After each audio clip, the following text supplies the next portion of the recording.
ഇന്ന് മാർച്ച് 12 ലോക ഗ്ലോക്കോമ ദിനം.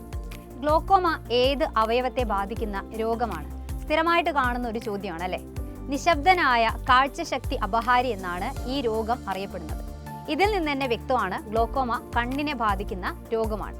നമ്മുടെ കണ്ണിന്റെ ലെൻസിനും കോർണിയയ്ക്കും ഇടയിലായി കാണപ്പെടുന്ന ചെറിയൊരു അറയുണ്ട്. അതിന് പേരാണ് അക്വസ് അറ. ഈ അക്വസ് അറയിലേക്ക് നിറയുന്ന ദ്രാവകമാണ് അക്വസ് ദ്രവം. കണ്ണിലെ കലകൾക്ക് ഓക്സിജനും പോഷകവും കൊടുക്കാൻ വേണ്ടി രൂപപ്പെടുന്ന ഈ ദ്രവം രക്തത്തിലേക്ക് തന്നെ പുനരാകിരണം ചെയ്യപ്പെടേണ്ടതുണ്ട്.